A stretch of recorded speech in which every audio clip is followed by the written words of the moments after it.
Nous vous disons donc bonjour et bonsoir, car tout dépend de l'heure à laquelle vous êtes en train de nous suivre en ces moments. Peut-être que vous avez téléchargé cette vidéo pour la suivre chez vous à la maison, dans le bureau, je ne connais pas l'heure ou le lieu, là où vous vous trouvez en ces moments. Peut-être que vous êtes sur YouTube en train de la télécharger au même moment que vous êtes en train de la suivre. Toutefois, que le Seigneur soit avec vous en différé et que l'Esprit de Dieu qui est omniprésent dans le monde puisse vous aider, vous donner la compréhension spirituelle de ces travaux que nous sommes en train de faire. Je reviens pour cette intervention qui prépare la suite de ce que j'avais fait avec vous. Je vous ai parlé des rêves. J'étais censé revenir vous parler de la différence qu'il y a entre le rêve, le songe et la vision. Ce que j'aimerais aujourd'hui, cette séance d'aujourd'hui est une séance pratique. Donc, je vous ai déjà donné beaucoup de versets que vous avez lus la fois passée. Je vous en donnerai d'autres dans les séances prochaines. Mais aujourd'hui, j'ai voulu que nous puissions avoir une séance pratique pour que je vous explique un peu le rêve, comment Satan s'y prend. Alors, je vous mets l'eau dans la bouche en vous disant ceci. Le rêve, le songe et la vision sont différents. Le rêve, la vision et les songes, c'est différent. Je vous dirais déjà que celui qui donne le rêve, en général, ce n'est pas Dieu. J'ai dit, soyez patient, je reviendrai avec beaucoup de détails. Mais en vous mettant l'eau dans la bouche, en créant ces suspens, c'est pour que vous ne puissiez pas rater la séance prochaine. Donc je vous annonce déjà que le rêve a pour source la chair et les diables.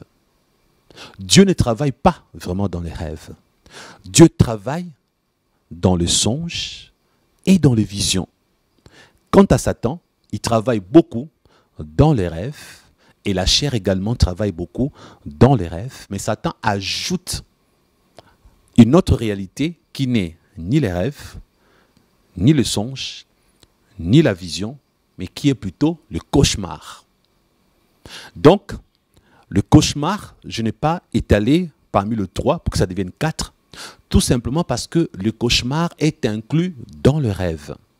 Le cauchemar, c'est un rêve horrible.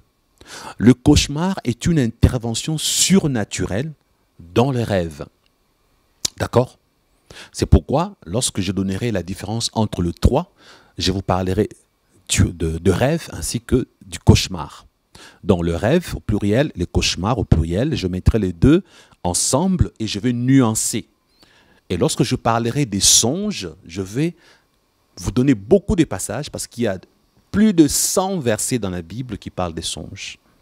Donc, comprenez qu'aujourd'hui, ce n'est qu'une introduction pour la différence que je donnerai entre les trois choses.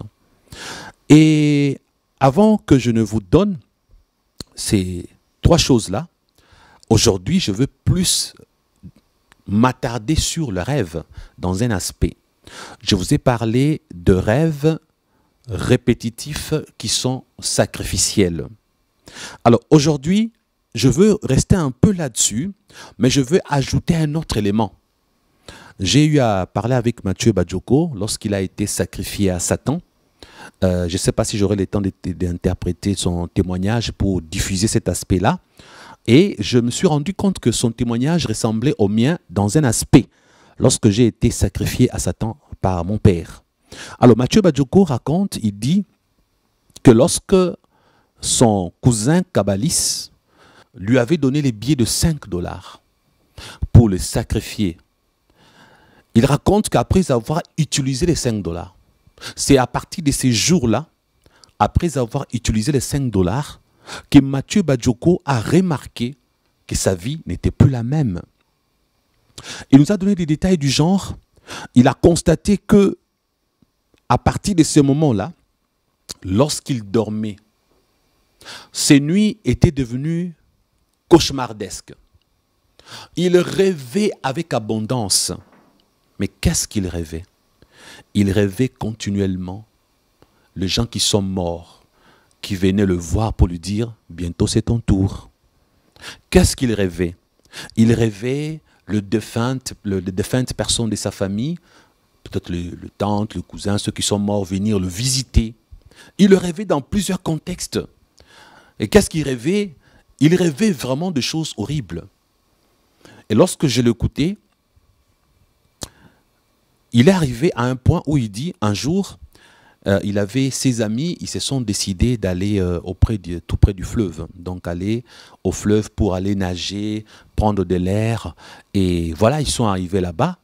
Une fois au fleuve, c'était pour s'amuser, nager. Alors, il dit, pendant qu'il était en dehors de l'eau, à l'extérieur, un peu à côté de la plage, il a regardé en plein fleuve, il a vu, il y avait une pirogue motorisée qui venait à vive allure. À vive allure, et à l'intérieur de cette pirogue motorisée, il y avait des gens dedans.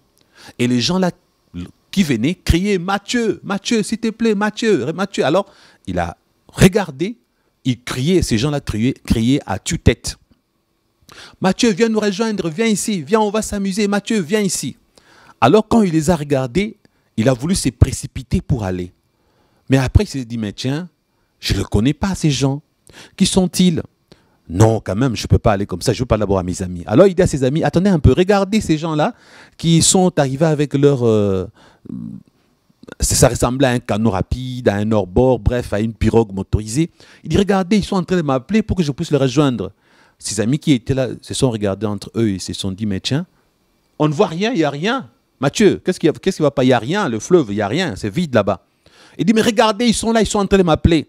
Ses amis se sont mis à regarder. Mais Mathieu, nous vous disons qu'il n'y a personne, Mathieu, il n'y a personne. Alors Mathieu a dit, ça l'a tellement scandalisé de se rendre compte qu'il était le seul à vivre cette réalité. Il était le seul à voir ce que les autres ne voyaient pas. Pris de panique, Mathieu a dit, alors qu'il était déjà déshabillé pour aller nager dans l'eau, pris de panique, il n'a pas cherché ses autres habits. Il a dit tel qu'il était là, en tenue d'Adam. Ça, c'est pas moi, hein. C'est lui qui raconte. Hein. Il me suit aussi, donc je ne suis pas en train d'inventer. J'ai sa vidéo, donc je vais interpréter pour vous. Vous allez suivre un autre jour. Matthieu a dit qu'il était en tenue d'Adam. Vous allez vous dire, mais non, attendez, à la plage, on ne se lave pas en tenue d'Adam. On a peut-être son slip. Bon, je ne sais pas. Tout ce que je sais, dans son témoignage en Lingala, Matthieu a dit en Lingala qu'il était nu. En Lingala, alobi azalaki, motakala. Alors, si Motakala veut dire que c'était à moitié habillé, si lorsqu'il a dit qu'il était nu, ça veut dire qu'il était à moitié habillé, peut-être. Mais tout ce que nous savons, ce jour-là, Matthieu a dit, il était nu. Donc, considérons peut-être qu'il était habillé à moitié ou il avait son slip, d'accord? Donc, pas de polémique là-dessus. Mais en tout cas, Matthieu raconte, il dit, il a pris la poudre d'escampette. Il a pris la tangente. Ce sont les expressions chez nous qui veulent dire qu'il a fui à vive allure. Matthieu a dit qu'il a fui de cet endroit jusque chez eux. Il dit ces jours-là, dans le quartier, tout le monde a dit ce garçon est devenu fou. Il y a quelque chose qui ne se passe pas bien dans sa tête. Matthieu est devenu fou. On l'a traité de fou dans les quartiers parce que ce n'était pas normal. Matthieu a dit, peu m'importe ce que les gens disaient, mais ce que je venais de vivre était horrible. Alors je m'en foutais de ce que les gens disaient ou pensaient de moi, parce que moi j'ai vu avec mes yeux, j'ai entendu avec mes oreilles, les autres ont dit qu'ils n'ont rien vu. Frères et sœurs, lorsqu'il a raconté ça, je me suis souvenu que je dois très bien vous enseigner à propos des rêves. C'est pourquoi j'ai dit aujourd'hui, c'est une séance beaucoup plus pratique. Je passerai plus mon temps à vous expliquer la pratique plutôt qu'à vous bombarder les versets bibliques. Aujourd'hui, mon souci est de vous faire comprendre comment ça fonctionne, cette histoire de rêve, de songe et de vision. Dans le contexte ici de Matthieu, c'est qu'il a vu, il a vécu ça. Il n'a pas dormi pour voir ça dans un rêve. Le fait qu'il a vécu ça comme ça, bon nombre d'entre vous diront, c'est une vision. Non, ce n'est pas une vision. Lorsque vous aurez les définitions, vous comprendrez pourquoi ce n'est pas une vision. Mais en attendant que je puisse vous donner ces définitions à la séance prochaine, j'aimerais vous expliquer ceci. Dans l'occultisme, lorsque le marabout, bref, les féticheurs, les satanistes ont décidé de vous tuer et qu'ils ont eu une raison valable, un droit légal dans le spirituel de s'en prendre à votre vie ils ont l'autorisation de vous tuer. Comment ils acquièrent cette autorisation? C'est simple. Pour Matthieu, il avait pris 5 dollars des kabbalistes. C'était le prix de son âme. Pour vous, peut-être que c'est ces petits amis qui a eu à te donner de l'argent. Et par cet argent, il t'a acheté pour te vendre, pour te tuer dans les fétiches. Peut-être c'est ton père, comme tu as les liens de sang, ton père a décidé de te sacrifier. Ou c'est ta mère, ton cousin, peu importe. Mais j'aimerais vous donner aujourd'hui les signes qui prouvent qu'une personne vient d'être tuée dans le monde de Satan. Quand il dit vient d'être tué, ça veut dire que son sacrifice vient d'être prononcé. On a déjà arrêté le jour, l'heure et l'endroit de sa mort. Parce que chez Satan, quand on tue quelqu'un dans le fétiche, on ne le fait pas au hasard, que c'est aléatoire, ça viendra ou ça ne viendra pas. Non, ce n'est pas aléatoire. Tout est bien millimétré et chronométré. Qu'est-ce qui se passe? On va désigner quel type de mort. Noyade, accident, tu vas te brûler vif, on va t'assassiner, tout ça c'est décidé. Et puis après avoir décidé la sorte de mort que toi tu dois subir, on doit maintenant décider les lieux, le jour, l'heure, tout ça c'est décidé. Maintenant dans ces processus, les choses peuvent parfois ne pas bien marcher. Pourquoi? Parce que l'être humain a ce qu'on appelle les libres arbitres. Les libres arbitres, ça veut dire que dans la manipulation spirituelle, la programmation de la mort de la personne peut aussi un peu échouer momentanément. Pas obligatoire, pas pour toujours. Ça veut dire que, comme à un certain moment, l'homme est maître de son destin dans le sens où il a le libre arbitre qui est un pouvoir de résister contre Dieu ainsi que contre Satan. Je sais que ça vous surprend. Le libre arbitre peut résister contre Dieu, cela veut dire quoi? Que Dieu ne force personne à devenir chrétien. On peut dire non à Dieu et Dieu cède. Donc Dieu ne force personne, Dieu respecte le libre arbitre.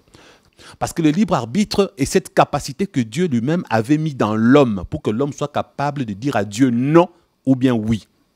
De la même manière, Satan travaille aussi avec le libre arbitre. Il ne peut pas aller à l'encontre du libre arbitre de l'homme. Donc, si Matthieu avait refusé le 5 dollars des kabbalistes, Matthieu ne serait pas mort. Parce que pour que tu sois tué chez Satan, malgré le fétiche qu'ils font, il faut qu'il y ait quelque chose sur lequel ils vont réclamer ton âme. Il faut qu'ils aient une raison spirituelle pour que Dieu cède ton âme. Exemple, c'est Dieu qui décide quand chacun de nous va mourir. Donc, pour tous les vivants qui sont sur la terre, Dieu a déjà prévu le jour, la date, l'heure de la mort de chacun de nous. C'est Dieu qui a décidé ça comme ça. Pour moi, peut-être qu'il a mis ça à l'âge de 70 ans.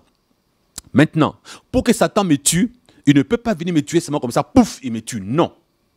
Pour que Satan m'enlève le droit à la vie que Dieu m'a donné, de mourir à l'âge de 70 ans, Satan doit me réclamer quelque chose en échange. Satan, qu'est-ce qu'il peut faire? L'un d'entre vous peut être sataniste. L'un d'entre vous, vous êtes sataniste, vous dites, les pasteurs aiment beaucoup le don. Les pasteurs aiment comme quand on leur donne l'argent. Le pasteur aime qu'on le soutienne. Alors vous m'appelez au téléphone, pasteur Christian, j'ai de l'argent. Allô, pasteur Christian, j'ai de l'argent. Bon, excusez-moi, souvent j'ai des problèmes quand j'étais enfant, je faisais comme ça. On m'a dit que c'était un signe satanique.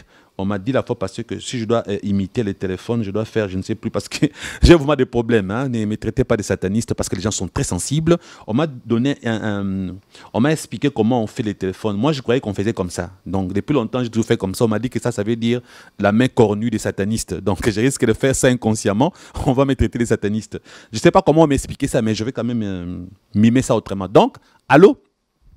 Bref, qu'est-ce que Satan fait? C'était important que je parle de ça parce que vous savez, aujourd'hui, je vous assure, les gens, quand je lis les commentaires, on dit que je fais certains. Même ça, quand on était enfant, on dit ça, c'est 3. On faisait comme ça, on dit 3. Ça signifiait 2 choses. Ça signifiait 0 et ça signifie 3. Maintenant, quand je fais ça, on me dit que c'est aussi satanique. Alors, je ne sais plus qu'est-ce qu'il faut faire comme geste. Ça, on me dit c'est satanique. Pourtant, quand j'étais enfant, on disait 0. Donc, ça, c'était 0 et ça, c'est 3. Maintenant, quand je fais 3, on me dit non, c'est 666. Donc, bref, je suis perdu dans les signes là. Bon, je connais toutes ces choses. Je connais, mais j'ai dit que moi-même, depuis l'enfance, on était habitué à faire ça comme ça. Tu as 0. En classe, là, on riait avec les amis, tu as 0. Bon, 1, 2, 3. C'est comme ça qu'on faisait. Et puis, on disait allô, parfois, on faisait comme ça. Et il y en a qui font, je ne sais pas, comme ça. Mais aujourd'hui, tout est devenu satanique. Donc, pour ne pas être une pierre d'achoppement pour vous, donc je vous demande de me pardonner lorsque je fais ces signes-là inconsciemment. Certains vont penser que je suis sataniste. Mais ce n'est pas grave, je ne le suis pas. Le plus important, vous savez que je ne le suis pas. Mais pour certaines personnes, ils aiment toujours polémiquer. Bon, tant pis pour eux, ils n'ont qu'à dire ce qu'ils veulent. Alors, je disais que l'ennemi, pour revendiquer ton âme, pour te tuer, il doit avoir ce qu'on appelle un droit légal sur toi. Parce qu'il y a ce que Dieu a fait, on appelle ça le loi préétablie par Dieu. Ce n'est pas Satan qui décide comment détruire les humains. Ce n'est pas Satan qui décide comment te tuer. Non, en fait, Satan décide la méthode et l'application. Mais l'autorisation de te tuer, il doit l'avoir chez Dieu. Il ne va pas aller aujourd'hui demander à Dieu face à face comme ça. Non, en fait, il y a des lois préétablies par Dieu. Dieu a fait de sorte qu'une personne ne peut pas être tuée sans son libre arbitre. Il s'agit d'un adulte. Pour les enfants, ils peuvent être tués par les fétiches, par les satanistes, à cause de leurs parents. Parce que par le lien des sang, un enfant peut être supprimé comme sacrifice. Si les papas cèdent, la maman ou quelqu'un d'autre, tante, neveu, tout ça. Donc un enfant peut être cédé. Parce que l'enfant, son libre arbitre ne compte pas du fait que l'enfant n'a pas encore le discernement du bien et du mal. Mais pour un adulte, on ne peut pas sacrifier un adulte sans qu'il ne soit consentant. Ce consentement peut... Comment Satan fait pour qu'il ait ton consentement? Il va jouer sur ton ignorance.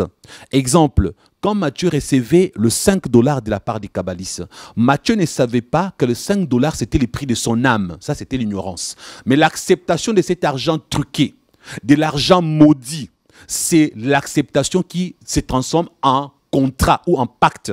C'est un accord spirituel que eux ont reçu pour dire désormais cet homme accepte en échange de son âme à accepter nos 5 $. Donc c'est ce que Satan fait. Maintenant, dans le spirituel, Satan peut se représenter chez Dieu pour dire Matthieu doit être tué parce que dans son libre arbitre, c'est avec son libre arbitre que Matthieu a accepté l'argent facile. La preuve, ces jours-là, Matthieu avait de l'argent parce que son père n'était pas un pauvre. Il avait de l'argent comme argent de poche donné par son père certainement, de l'argent qu'il pouvait payer à l'école parce qu'il ne manquait que 5 $ pour qu'il passe son test ou son examen. Mais Matthieu a préféré garder son argent pour aller jouer avec les petites amies, les copines, faire la vie et aller demander encore l'argent à son père, la cupidité. Et sur le chemin de retour, il va croiser Kabbalis, son cousin. Et en ce moment-là, cet homme qui va les blâmer par respect familial, alors que derrière, il avait une intention de donner 5 $, l'argent du prix de l'âme, le prix du sang de Matthieu. C'est ces jours-là que Matthieu est tombé dans le piège par cupidité. Voulant garder l'argent qu'il avait, il a préféré prendre 5 $ de plus. Et ces 5 $ qui étaient le prix de son âme, c'est le libre arbitre. Donc, il a accepté cet argent. Vous voyez, c'est comme ça qu'il a vendu son âme. Alors pour vous, les satanistes, qu'est-ce qu'ils font? Ils peuvent faire tomber 100 $ sur la route. Tu viens, tu ramasses, c'était le prix de ton âme. Alors, un homme qui est sataniste peut coucher avec toi. Le fait que tu es devenu même cher avec lui, il a acheté ton âme. Tu es un adulte. Même dans le rêve, on peut te faire signer le pacte. Tu vois, tu rêves que tu es à l'école ou tu es dans une entreprise, tu es en train de signer des documents comme des contrats de travail. Bref, on te fait signer même ton arrêt des morts dans un rêve. C'est pourquoi on vous parle des rêves. Donc, il y a des gens qui ont attrapé la sorcellerie dans le rêve.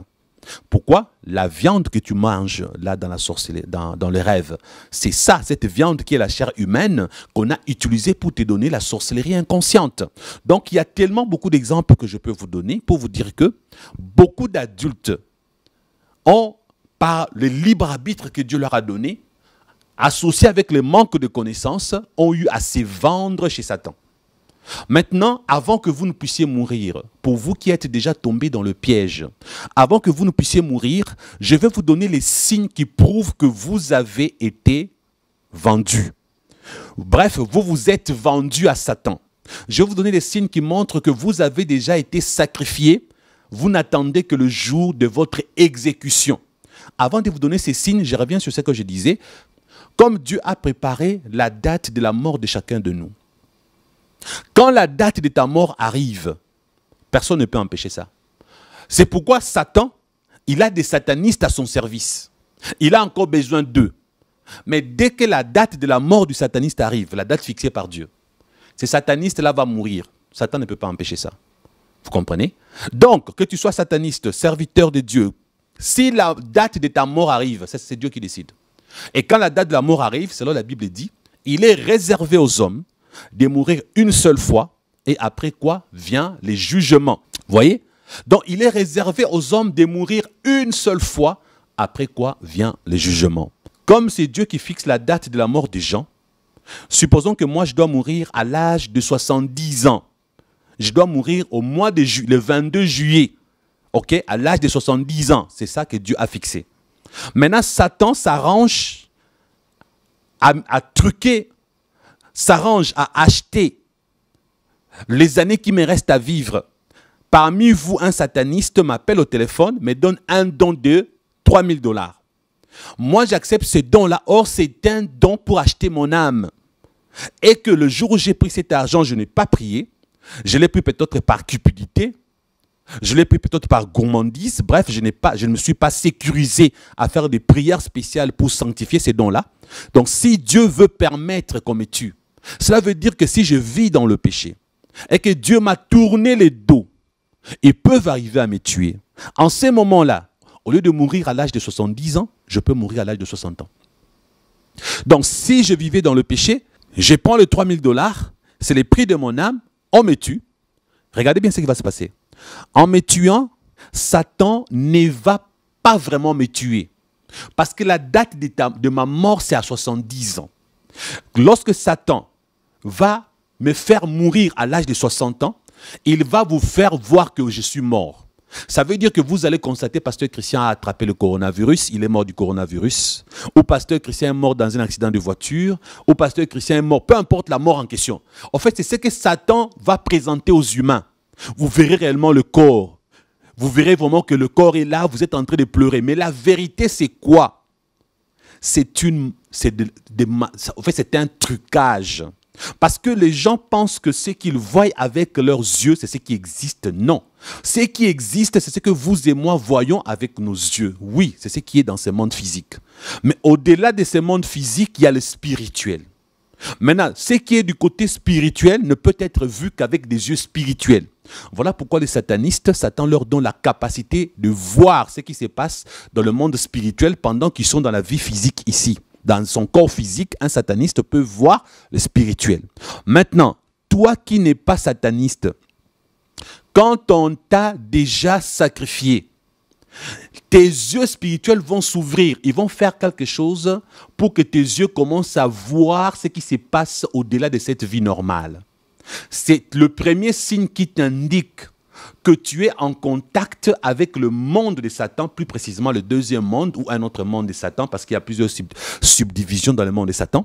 Donc, quand ils te mettent en contact soit avec le monde astral, soit avec le monde pandémonium ou tout autre monde selon leur subdivision, c'est pour te dire que dans la vie physique, tu commences à voir ce que les humains ne voient pas. C'est un signe qui indique que tu as été vendu à Satan.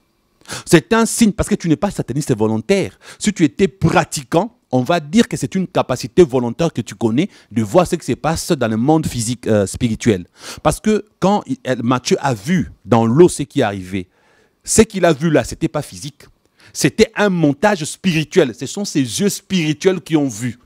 Or, les yeux spirituels ont vu pendant qu'il est vivant dans une enveloppe de chair. Ça, c'est un trucage satanique. Ça, c'est une capacité démoniaque qui montre que son esprit avait été vendu et son esprit commence à entrer en contact avec le monde des ténèbres parce que c'est là-bas que cet esprit désormais appartient. Alors, je reviens pour dire à propos de la mort fixée par Dieu. Donc, quand la date d'un humain arrive, même si c'est un sataniste, dès que ce sataniste va mourir, automatiquement, son esprit va... Non, parlons de son âme.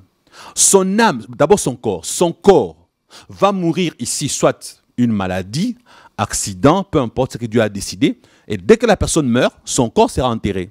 L'âme va aller où? Dans les séjours de mort. Et comme si c'était un païen, son esprit sera utilisé par Satan. Mais je précise, dès que la date fixée par Dieu arrive, Satan ne peut plus t'utiliser. Satan n'a pas la capacité d'aller prendre ton corps, de faire revenir ton corps à la vie. Satan ne peut pas faire ça. Donc si Dieu décide la date de ta mort, Satan ne saura pas faire revenir ton corps à la vie. D'abord, je vais vous informer une chose que vous ne savez pas. Quand la date de la mort physique de quelqu'un arrive, Satan n'a pas le pouvoir de ressusciter un mort. Donc, le mort qui est mort naturellement, par les vertus de Dieu, décidé par Dieu, à la date finale de son existence terrestre, quand cette personne meurt, Satan n'a pas la capacité de ramener cette personne à la vie. Vous comprenez à présent? Parce que la Bible dit qu'il est réservé aux hommes de mourir une seule fois, et après quoi vient le jugement.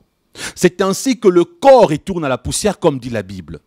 Si c'est un pécheur, son âme ira dans le séjour de mort. Et Satan n'aura pas non plus la capacité d'enlever cette personne dans le séjour de mort. Son endroit sera là-bas, parce que Dieu a déjà dit qu'il est réservé aux hommes de mourir une seule fois, après quoi vient le jugement. C'est une loi spirituelle préétablie par Dieu. Personne ne peut abroger une loi divine. Personne ne peut annuler un ordre spirituel venu de Dieu. Dieu a déjà fait que quand tu couches avec une femme, vous ayez des enfants. Ce sont des choses que Dieu a déjà programmées. On appelle ça le loi spirituelle préétablie par les créateurs. Dieu a fait que tu couches avec une femme, la femme tombe enceinte, mais Dieu a mis certaines lois de fonctionnement pour quelqu'un qui vit dans le péché et pour quelqu'un qui vit dans la sainteté.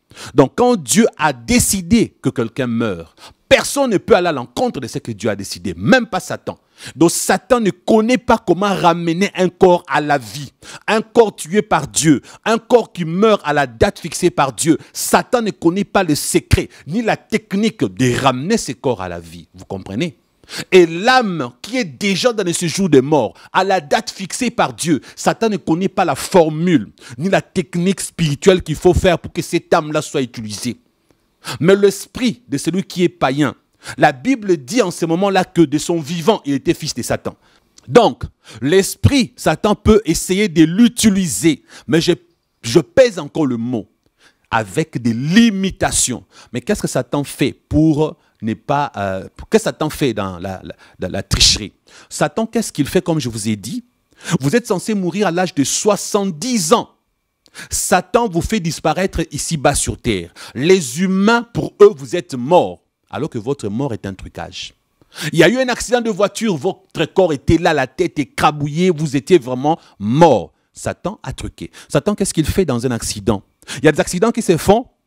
Vous voyez 14 cadavres par terre. Si c'était un accident satanique, Satan va demander à des satanistes avec les démons de faire un trucage. Les satanistes vont récupérer des corps des autres cadavres déjà morts. Ok? Maintenant, les cadavres là, ils viennent mettre à la place de vos cadavres à vous. Ça veut dire que vous, les 15 personnes que Satan veut tuer, il vous récupère. Il vous met quelque part en prison dans son monde. Il prend de faux cadavres. Il met sous l'endroit de l'accident avec vos visages.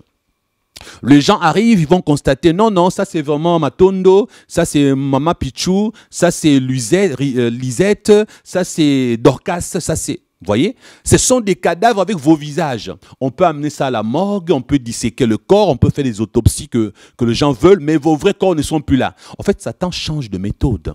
Mais le problème de Satan en ces moments-là, le but est de faire croire aux humains que vous ne faites plus partie des humains, vous êtes déjà morts. Alors, comme vous n'êtes pas réellement mort, ce qui veut dire que lui, il va vous utiliser. Parce que la date de votre mort n'est pas arrivée. Toi qui vas mourir à 70 ans, quand il te prend à 60 ans, tu as 10 ans à son service. C'est ainsi qu'ils peuvent aller te vendre comme esclave. Cas de Matthieu, il a été vendu comme esclave. Et quand on te vend comme esclave, ils peuvent te ramener dans ce monde de vivants pour que tu sois un revenant. Le cas de Matthieu, il était devenu revenant, mais écoutez bien. Lui qui n'avait jamais été sorcier, ni magicien, ni sataniste, ni quoi que ce soit, après l'avoir initié dans le monde de Satan, on l'a transformé en sataniste. Et lorsqu'il est revenu sur terre, c'était avec la mission de travailler pour Satan. Vous comprenez à présent? C'est comme ça que Satan fait. Quand il ramène ceux-là qu'il a capturés, c'est dans le but qu'ils viennent travailler sur terre comme des esclaves à son service. Maintenant, je vais vous dire une chose que les satanistes ne vous disent pas. Quand Matthieu revient sur terre comme revenant, ou d'autres encore revenants viennent sur terre pour exercer une mission, ou encore des satanistes, bref, si Dieu dans sa souveraineté regarde et dit, bon, celui-ci Satan l'a pris à l'âge de 25 ans, Il ne deviendra jamais mon serviteur. Parce que Dieu regarde, celui-ci, je n'en veux pas. Je ne veux même pas l'enlever de là pour qu'il devienne mon serviteur, un serviteur de Dieu. Il a 25 ans. Mais j'avais prévu qu'il meure à 90 ans. Donc Satan va l'utiliser pendant beaucoup d'années pour faire du mal aux gens. Dieu va dire maintenant, non, non, ça ne sera plus à 90 ans qu'il va mourir. Satan l'a pris à 25 ans, cette personne va mourir à l'âge de 30 ans. Et Satan ne connaissant pas cette information, parce que Satan ne connaît pas les desseins de Dieu, ni les plans de Dieu. Satan va seulement se rendre compte un jour, l'un de ses serviteurs, à l'âge de 30 ans, pouf, accident, il est mort. Satan ne maîtrise pas ça, il sursaute quoi? Qu'est-ce qui s'est passé? Et puis il va se gratter la tête, oh, c'est Dieu qui a fait ça. Vous voyez? Donc le sataniste, lorsqu'il meurt, la plupart des satanistes se sont frappés par Dieu. C'est pourquoi vous voyez dans la Bible, il y a eu cet homme qui disait « Mon âme, repose-toi, j'ai mis des réserves de l'argent à côté. » C'était un riche qui s'est vanté d'être riche, qui s'est glorifié. Un riche qui n'était pas avec Dieu, dans les principes bibliques, c'est un sataniste. S'il n'est pas sataniste volontaire, c'est un fils de Satan. Parce qu'il n'avait pas, il ne glorifiait pas Dieu. Mais la Bible dit que Dieu lui a dit « Insensé, cette nuit même, ton âme te sera redemandée. » Vous voyez? Donc Dieu a mis fin à sa vie. Pourtant, Satan n'aurait pas voulu que ces riches meurent. Donc Satan a besoin que ceux qui pratiquent le péché vivent longtemps pour faire du mal. Satan n'a pas besoin. C'est pourquoi vous voyez le païen vivre longtemps, le païen sont heureux, parce que Satan sait qu'ils lui appartiennent. Donc Satan aime détruire les enfants de Dieu, aime donner la longue vie à ces satanistes, à des païens, parce qu'ils vivent la mauvaise vie, alors Satan a besoin de sur terre. Mais quand Dieu a mis fin, l'homme riche est mort. Donc c'est pour vous dire, frères et sœurs, Satan que vous voyez là, il n'est pas souverain. Il ne maîtrise pas tout. Il travaille sur le loi spirituelle préétablie par Dieu. Dans le loi spirituelle préétablie par Dieu, Satan ne décide pas la date de la mort de quelqu'un.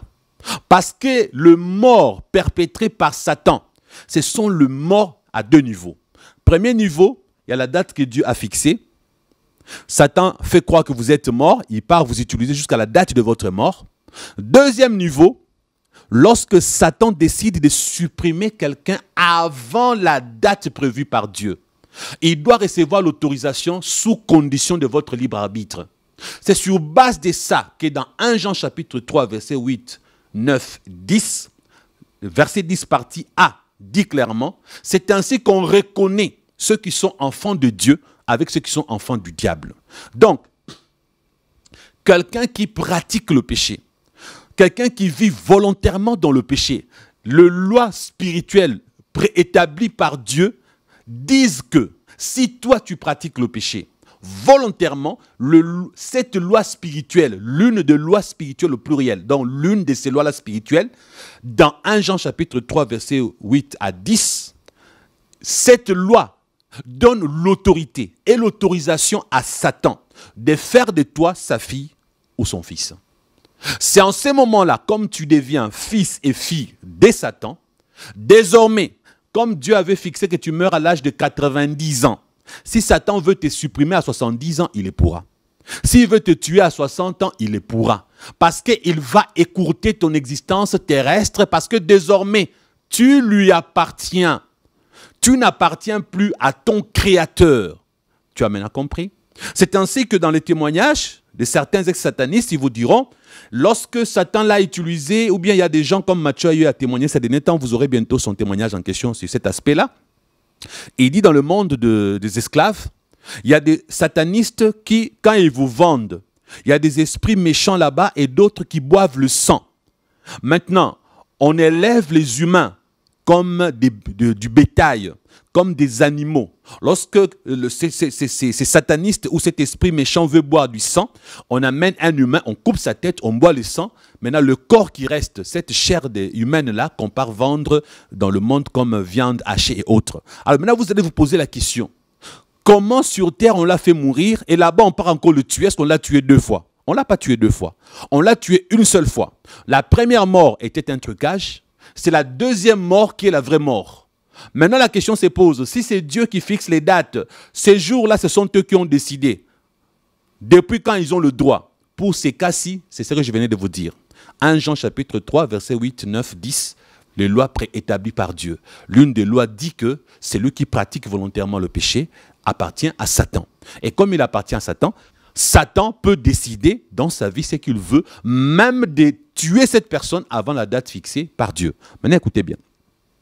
Lorsque Satan te tue, parce que tu lui appartiens, avant la date fixée par Dieu, lui, il te tue. Il n'a pas truqué ta mort. Il t'a réellement tué.